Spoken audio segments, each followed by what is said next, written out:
All right, David, let's dig right in. Who is David and what is SalesRoads? So David is getting to be an older gentleman here. I'm going to be 46 in a few days. I'm an entrepreneur. I started SalesRoads 16 years ago, and it's been an amazing ride since I started out of business school. So I always wanted to be an entrepreneur and start a company. And so my mission going back to business school was to figure out a company to start. And so I spent those 2 years building up the concept for SalesRoads, which was really at the time, this was back 2005, 2006, was to be a distributed inside sales outsourcing company. So people working out of their home offices instead of a centralized location, which at the time was fairly novel. There are a few companies doing it, but come 2020, not so novel anymore. Lots of people are working from home. But I love the model.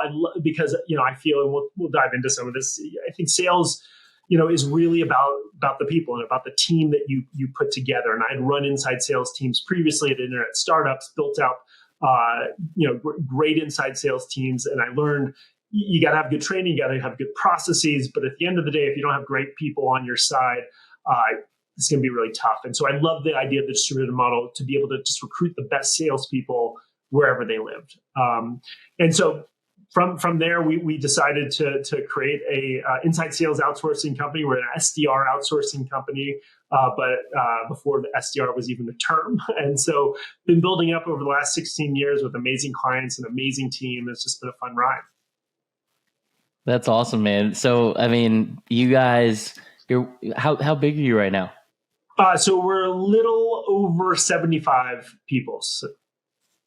Excellent. 75 and growing and rocking. And I know you guys have lots of great awards that you've had, including Inc. 5000, things like that. And building a team like that, people based, is hard, but meaningful what you've done. So just talk to me about, you're a sales company at the end of the day, right?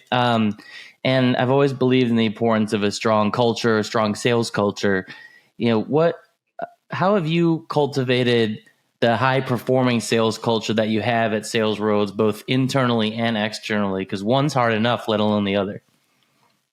Yeah. So I think that it is two-pronged. One is to set very clear expectations for your team.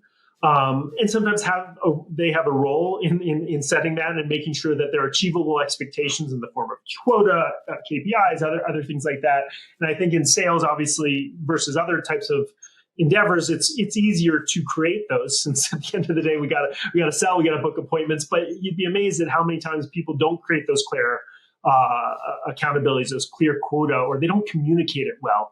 But it's really important, I think, to clearly define what success looks like. Because at the end of the day, great salespeople want to know the rules of the game. They want to know how to win the game, how to crush the game, and you got to make that very clear for them. And the second part, and this is the part that I think, also people miss, and I don't think it's rocket science, but it's just being very consistent about it. It's just holding people then accountable to it, not micromanaging necessarily the day-to-day, right? We see a lot of sales managers just like, do you have your dials in, why, it comes to the end of the quarter, where's your sales rate? That's not what you want to do.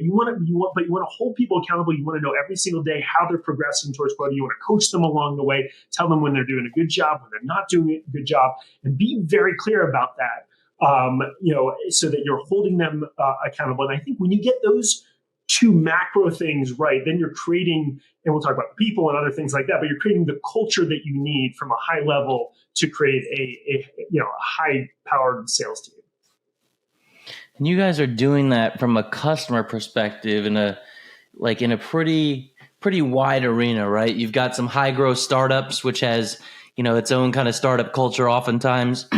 And you've got enterprise Fortune 500 businesses that you cater to also. Do the same folks on your team, are they bifurcated? Meaning, do you have some that are focused on enterprise and some that are on, some of the high growth startups, or are they able to, be kind of jack of all trades and take care of both types of customers? How does that work out? Because that's a pretty wide but meaningful customer set.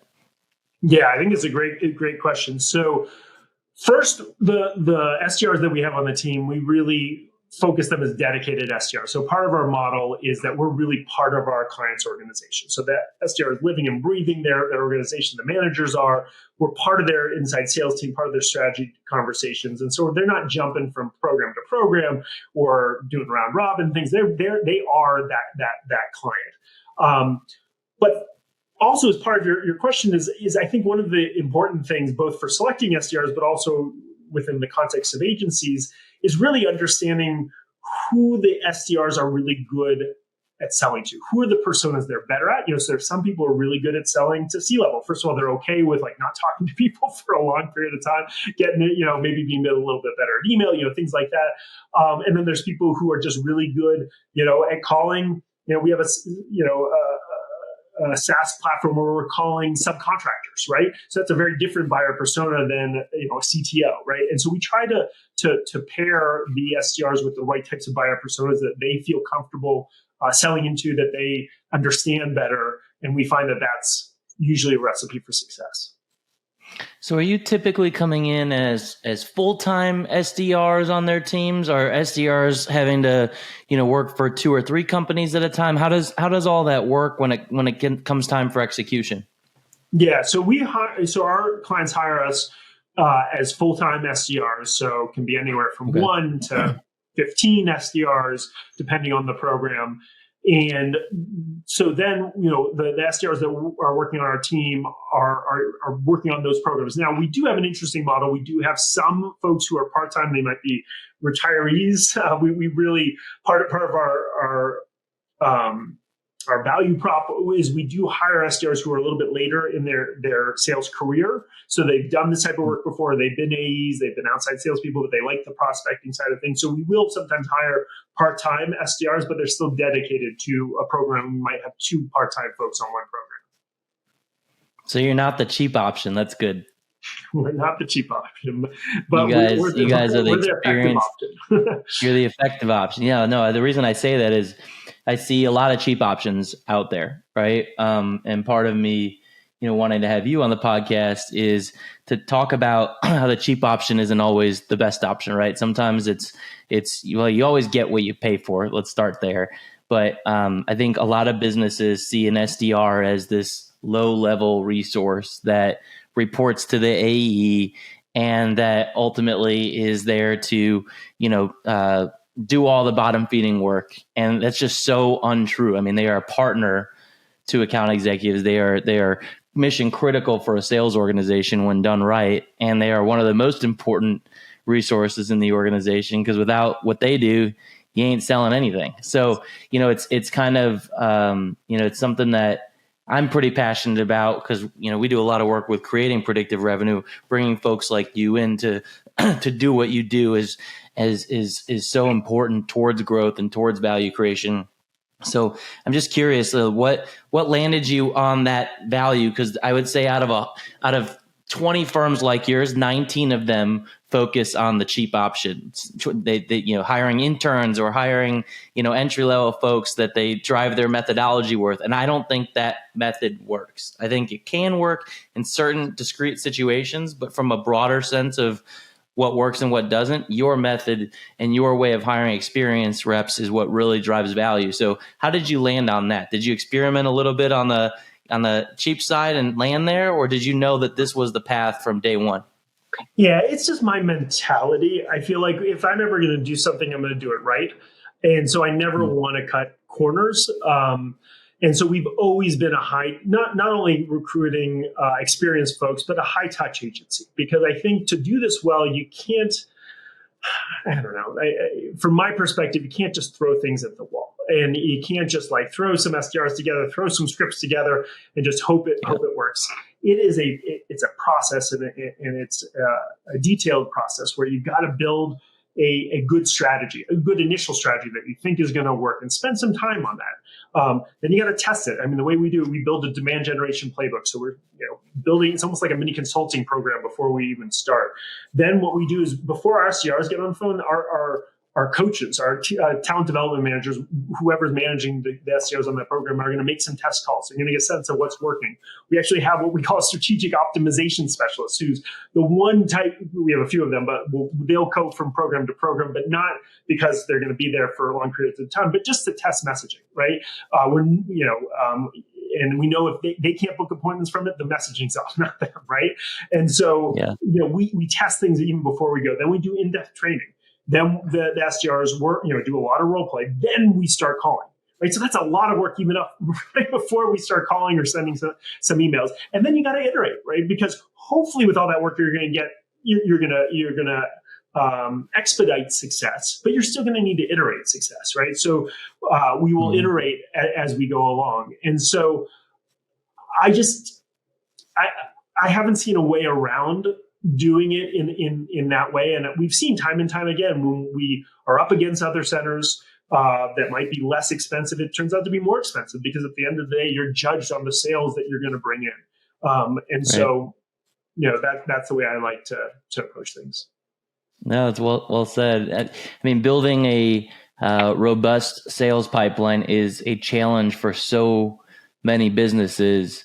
Can you share? I mean, I'm obviously not asking you to give away your methodology or anything, but what's your general approach to pipeline management and how you ensure a steady flow of prospects? Yeah, so it's a number of different steps. So even going back to some of the things I said that I left out, but I think are important for this conversation, prospect selection is really important. First, figuring out the right ICP. And sometimes, especially with early stage companies, it's tough. It's tough to know. They haven't necessarily figured out product market fit yet, and they'll have us sort of test different things and whatnot. But even once you have a sense of the product market fit, you got to figure out who the right companies are. And there's a lot of a process around that. So I think making sure that you know the right types of companies to call into with the right type of messaging. So what do they really care about? Not what do you care about and think is awesome about your product, right? So, and we all fall into that trap a lot. And so building approaches around that. And then, having a balance of calls and emails, and you can put in LinkedIn to some degree. I think it's another animal, and there is effective uses of it.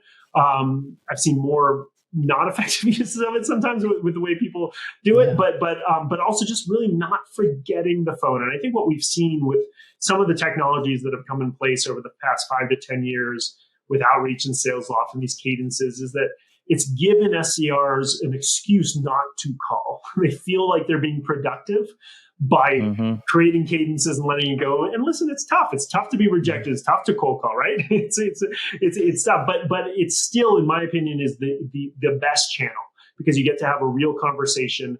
And to make email effective, and you either got to do a lot of research and make it really customized, or do a lot of volume. So you can leverage that, but I think that really making sure you don't forget the phone, but having a balance with some of those other things helps to build a predictable pipeline. With this growing trend towards automation in sales that you mentioned, how do you balance the benefits of automation and technology with the personal touch, of a human in your service delivery? It's tough, right? But I think at the end of the day, you got to look at the metrics. And if you have a large enough TAM, you can do some large email prospecting. You got to make sure you've got a large enough TAM, because you don't want to burn them, right? And you are going to have to send a lot of emails to do it, and you got to make sure you're set up to do it so they don't go into spam and whatnot.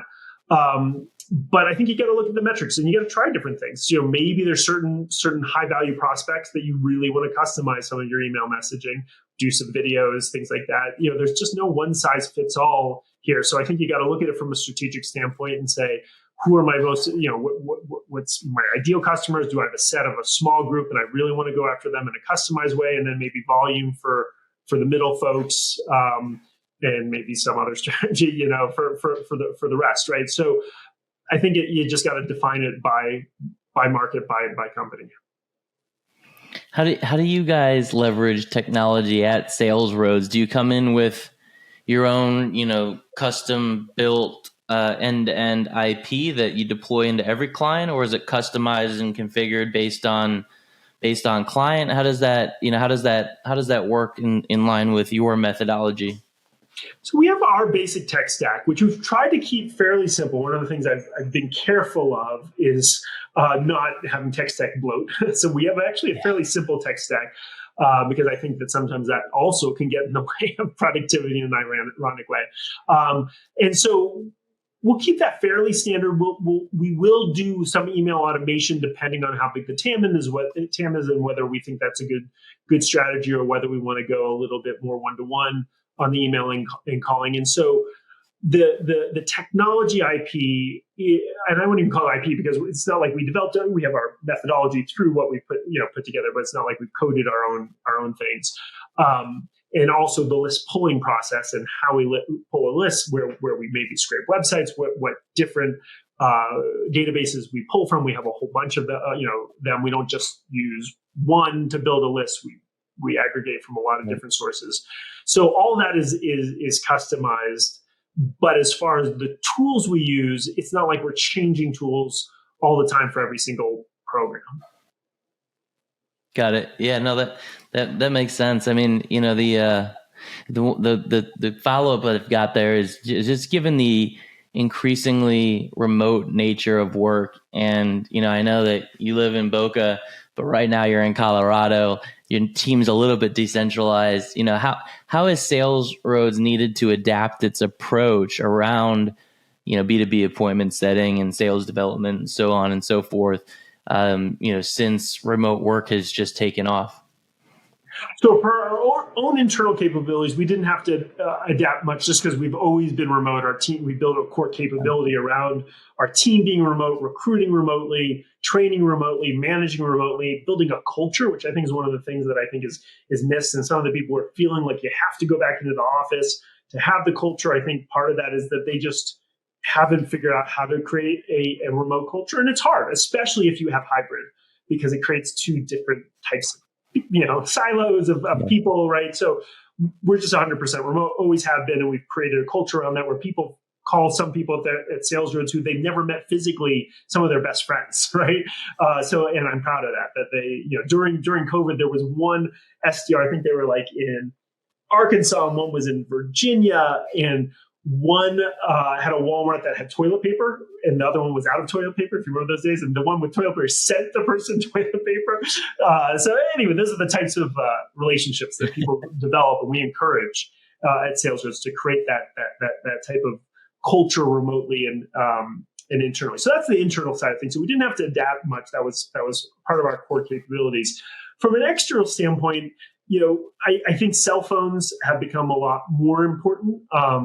And trying to find lists where we can get people on their cell phones.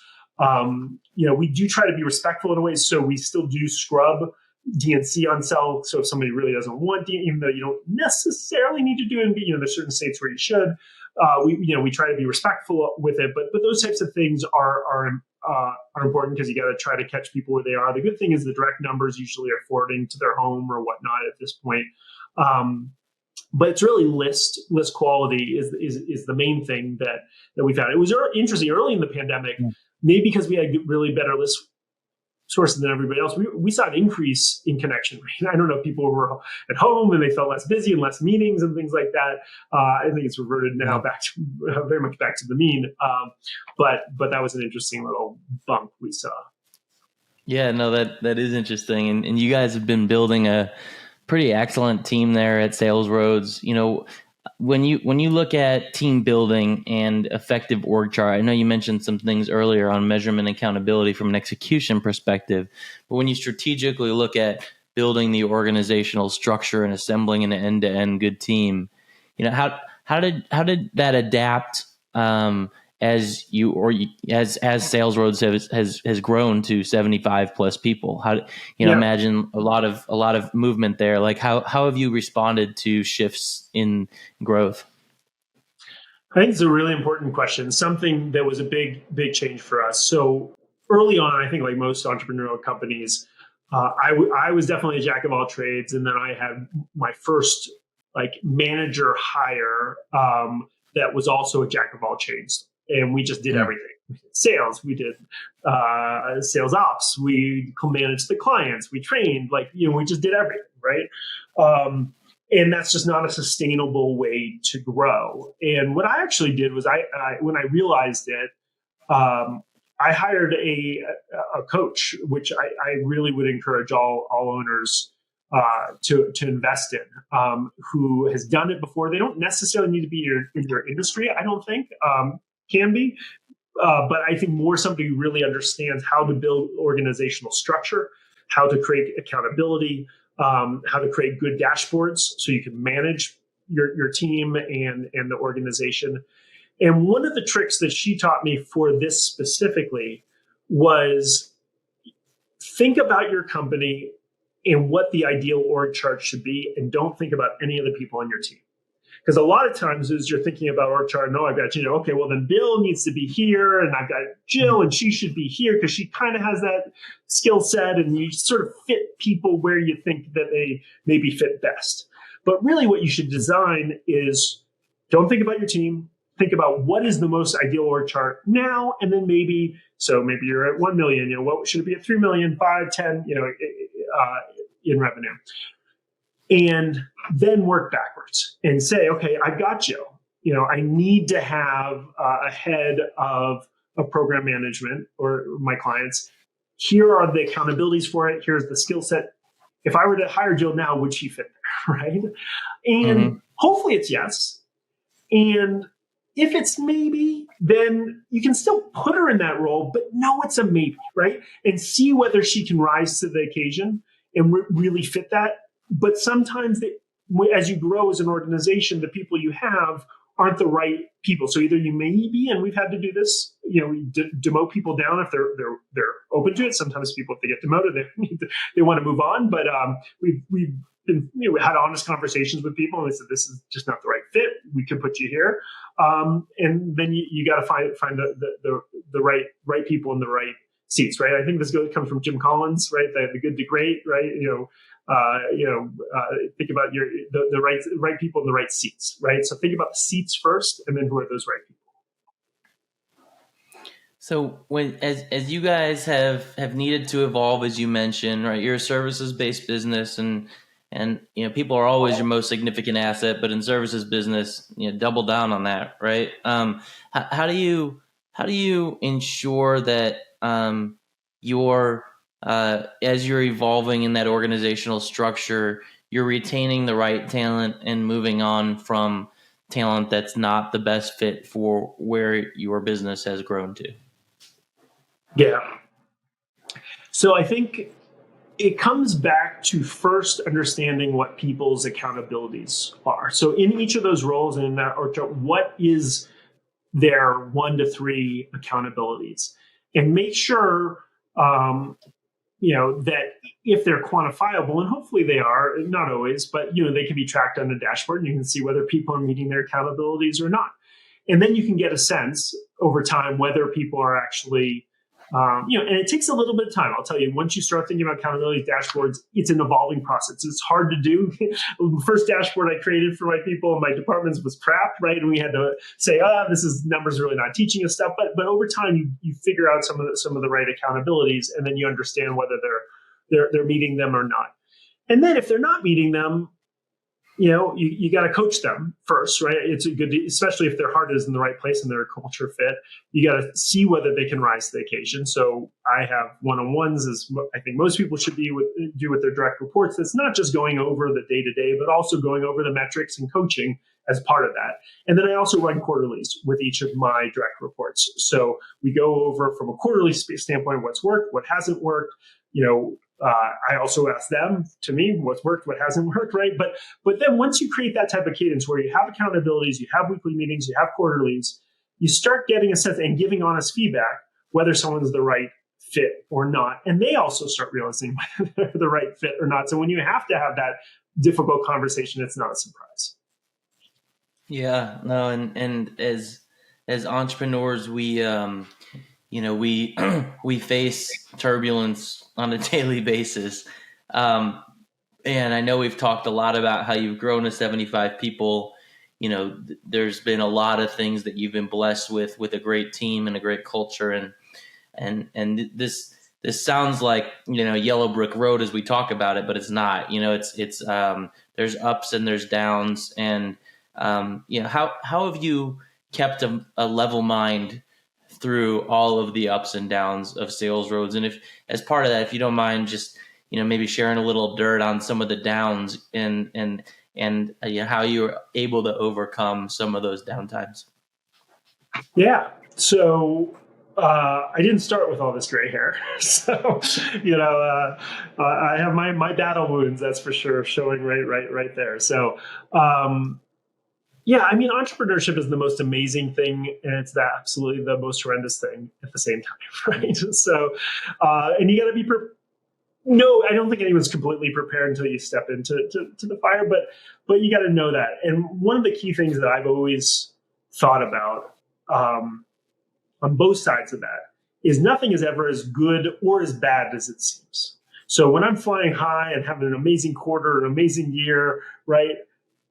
It's not always going to just continue up like that. You're going to hit challenges, right? And you're going to hit unforeseen types of things. And on the flip side, when things are really challenging, you got to keep a level head and say, listen, things are not as bad as I've seen. And now that I've gone through it for 16 years, I can remind myself, I can think back on some of those things and say, listen, in an industry where so many companies have started up and gone out of business, not made it, done, stupid things, we have always, through ups and downs, continued on and provided a really good service for our clients and a great place for our employees.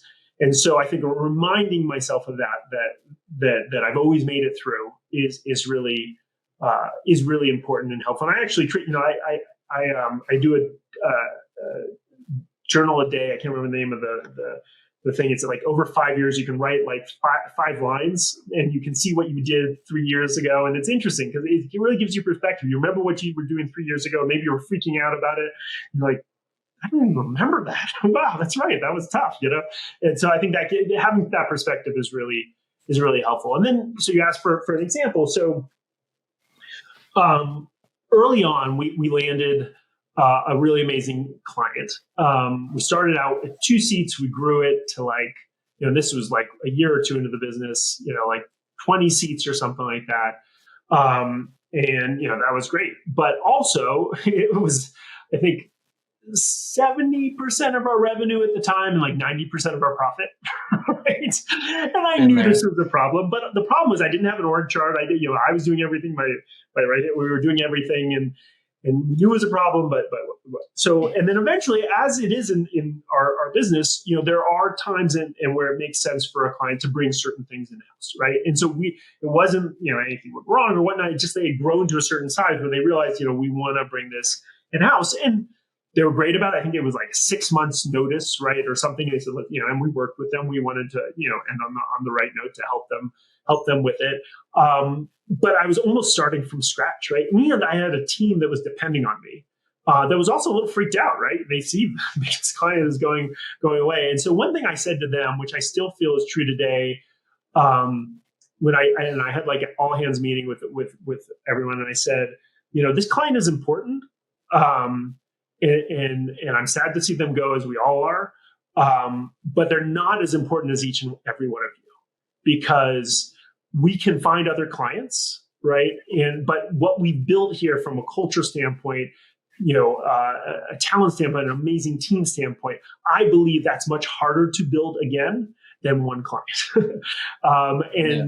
Everyone, we first of all kept everybody on the team through that transition. Everybody also stayed with us, which is another thing. I thought maybe people would get scared, and I felt that was really, I was proud of that. And we sold our way through it, right? We found other clients, not ones that was bigger. And at the end of the day, it worked out better because we were diversified, right? And we had more clients to have. So we worked through that. That's one example. There's many of challenges, but that's one that was particularly poignant. Yeah, no, that's a really good example of one that you and the team kind of banded together through a really tough thing, didn't lose anybody, and got the team together and were able to push through. Are there are there any moments that were just so challenging emotionally for you to move forward? And maybe even you thought for a moment, or maybe for a day, or maybe for a week, about shutting down the business, or having to get rid of people. Like, did you ever hit a low point at like that low? Yeah, I mean, I think COVID was tough. The first part of COVID, I think through COVID, it ended up being an interesting, good time where people weren't going to trade shows, so they needed to invest in sales development. But I think we all remember March and when the world stopped, and I think that's probably the closest I've come to that. Like what is going to happen right here? How are we going to work through this? I think I had one client call me up and, it was, that act of God clause that's in every contract that none of us thought was, and I was like, okay, I guess, so I think that was maybe the moment. But I think, I think having that perspective still even in that circumstance, nothing is as bad or as good as it seems, right? And that helps to keep a level mind. And I knew everybody was, on my team, even if they were scared, and that we had a good culture, and we had each other's backs. Like I, mentioned about the toilet paper, this SDRs are sending toilet paper to each other, and we had a community there. And so, that might have been the closest, but I think still keeping that level head as much as possible, and also having a team around you that's supportive and everybody's got each other's back was critical during that period of time. Yeah, no, it's team banding together. It's a good examples of that. And what, I guess, just to flip the script a little bit around, what you're excited for in the future. What is it about what you guys are building? What is it about the general, I guess let's just start generally, right? Like what has you excited about the future? Yeah. So I think a lot of people, I am really fascinated and I think excited about AI. And I think it's just something that I've just enjoyed thinking about, playing with, seeing what is relevant now, what might be relevant in the future, because it is really such an unknown, right? And that's kind of what makes it fun. And so that has, and I am bullish on the future for it. I mean, a few things I think some people are scared, it's going to take over the world. Again, nothing's as good or as bad as it seems. I think that applies to AI as well. Listen, maybe there's a small chance with all this stuff, but for the most part, we've seen it with all these other types of technologies, most likely not, right? But I do think it has some amazing things that it can do for both humanity, but also I think going back to sales and business leaders, I am just blown away by what it can do on from a productivity standpoint for myself, and what I think it will allow us to do moving forward. Because I don't think AI is going to replace salespeople or sales motions, but it definitely is going to augment them and make them more effective, and will also allow you to be more effective in less time. And so either, yes, we could have some reductions in staff, or what we've also seen from technology is usually the pie gets bigger. There's more opportunities for everybody, right? And so there might be more opportunities for everybody, but we'll see. But I think it's fascinating to think about, to play with, and just for my own. And what I'm trying to find as a balance with my organization is I want to be careful, because especially there's so many AI tools, of just throwing a lot of things at my team, because it can get confusing and whatnot. So I'm sort of being the curator now that I have my own chart. I can kind of be like the visionary sort of to make my gray hair bigger, but like in thinking about that type of stuff and what can we apply to list building, which are the things that like we're really focused on list building. How can we use it for building better messaging, iterating messaging, and then we'll think about how we can put it in the hands of the SDRs eventually. But I think it's just an amazing tool to make us all more productive, and I think that's a good thing. From a sales perspective, how can other businesses what are some small things that they can do to take advantage of AI or any of the other trends that are connected to it, of where things are headed? Yeah. So here's, I guess, a few things. So I think let's talk about sales first. And so one of the things I think it is really good at is, let's say you're a sales leader that is maybe going after a new vertical, or maybe your CRO has just come into an organization, or maybe you're one of the startup founders and you're focused on sales. A lot of times you kind of just jump into sales, but I still think it's really important. One of the steps that we talked about, we build a playbook, build some type of strategic playbook as a hypothesis of how you want to go after your target market. And I think AI is fantastic to help you do it. So here's just a few steps. One is, and if you're using ChatGPT, upgrade to ChatGPT 4, spend $20. Like, it's just gotta do it. It's just better. So upgrade there. But then the first thing I think you do, and I think there's been some talk about this, but I think you got to invest a little bit of time in telling the AI who it is. So right now, AI can be a lawyer. It can be a home designer. It can be an accountant. If you're thinking about sales copy, right? Tell it that it needs to be a sales copywriter, but not just a sales copywriter. So say you're going to be a B2B sales copywriter, helping me build a demand generation playbook for my company X. Here are some of the thought leaders that I would like you to draw inspiration from, because eventually I think there should be some charging for this, but right now it's free. So if you have certain thought leaders, Josh Braun, Jill Conrath, Gary Vaynerchuk, whatever it is, those people you listen to and you would love their advice, tell the AI to be that, because they have enough content out there that it actually can get somewhat close, right?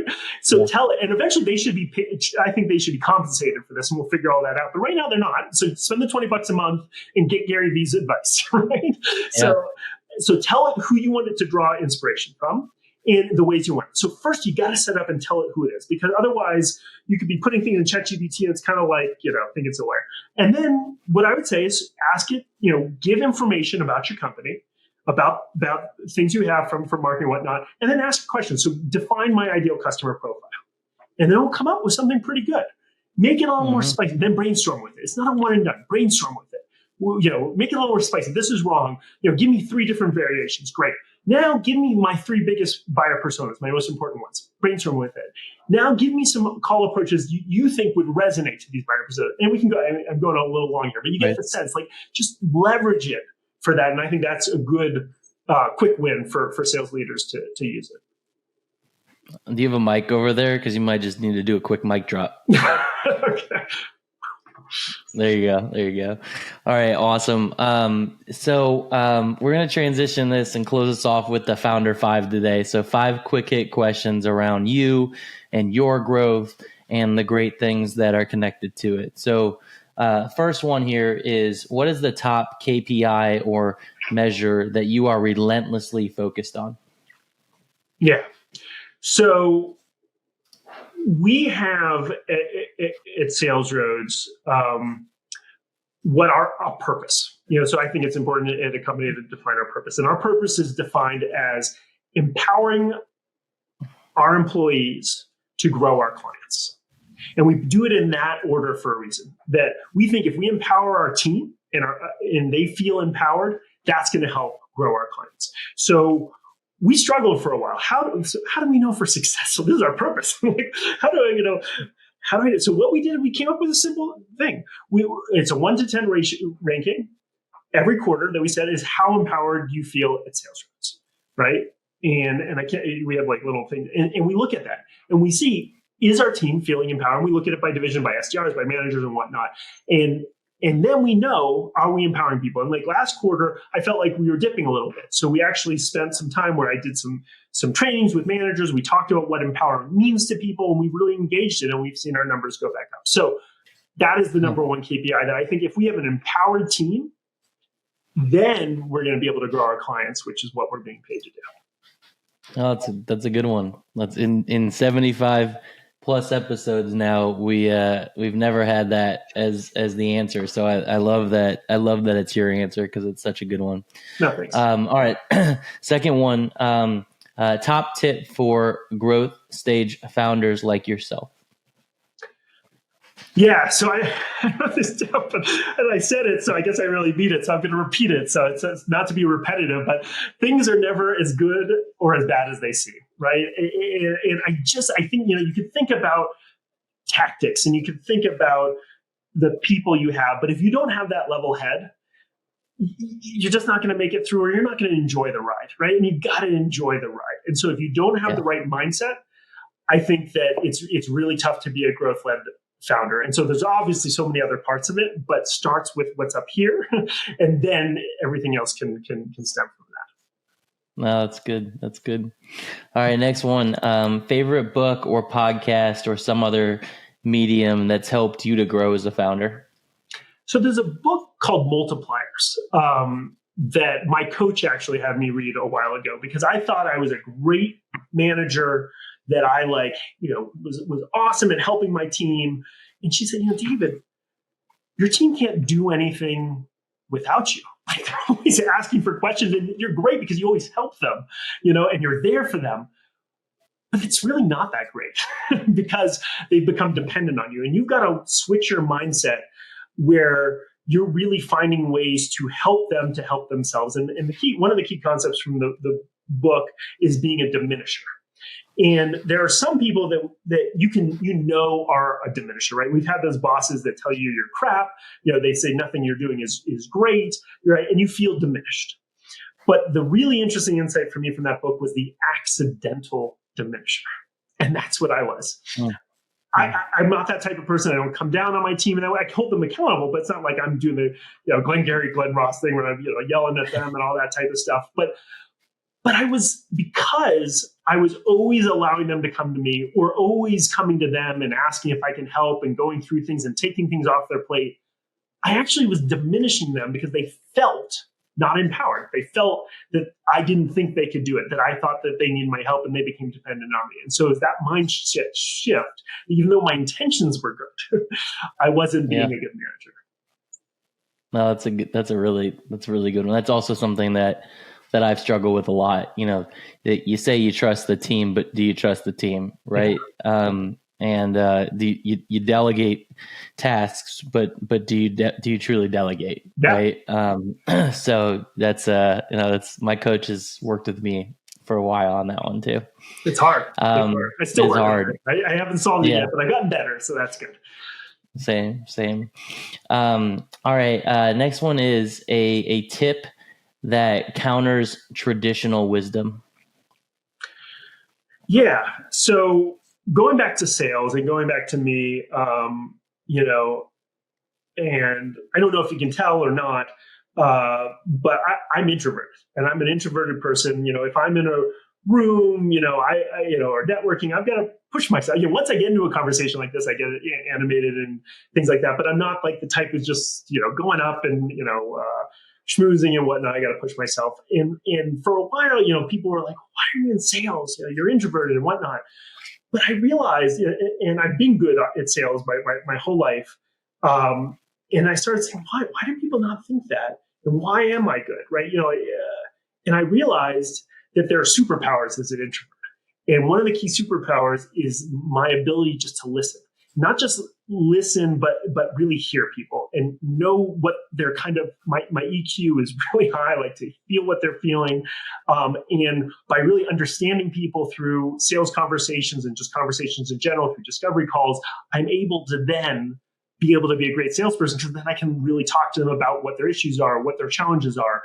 And so my advice that counters traditional wisdom is that when you're hiring salespeople, be careful of the stereotypes around sales and really think about what makes a good salesperson and allow those people to really, see whether they're good listeners, see what they're doing. Because sometimes, the stereotype is, I won't say wrong, because there's great extroverted salespeople. I'm not saying that, but introverted salespeople can be amazing. They just have a different skill set that they draw. Yeah, no, well said. If I were to look at like my top 10 salespeople list, I would say at least 7 or 8 of them were what I would consider extroverted introverts. So naturally introverted, but enjoy the conversation, right? Yeah, Kind of. that's a So great I way would to put probably it. put you in that category. Yeah, that's So awesome. that's awesome. All right, cool. So last one here. What is the last one? Last one. What is going to be the title of your autobiography when you've achieved everything that you set out to, David? I'm going to do a weird punt on this one, but I think it sends the right message. Is that I would like the true success would be my kids writing the title to my autobiography, and it's something that I could be proud of. That's cool. So what would that be called, though? So what would I want them to call my autobiography? Yeah. How about this? My dad put me first. Ooh, I love that. I love that. That's awesome. All right. Well, David, you've given so much to our audience today. Time for a little bit of self-promotion. How can those listening help you out? Yeah, so I think just engaging with me. I'm active on LinkedIn, so connect with me on LinkedIn. Hit me up with any thoughts you have about today, or any ideas you have, any questions you have. So that it's always just great to engage with people, meet new people, and so I'm David Kreiger at LinkedIn, and obviously my company is SalesRoads, so you can check us out there. But just love to hear from people and get everyone's thoughts. Excellent, David. Thank you for joining us on The Dirt. And audience, if you haven't done so already, please subscribe to our podcast on your preferred platform. We love bringing you insightful guests like David to help you navigate the journey of entrepreneurship in the dirt. So be sure to tune in. Thanks, David. Thanks so much for having me. Appreciate it. Take care.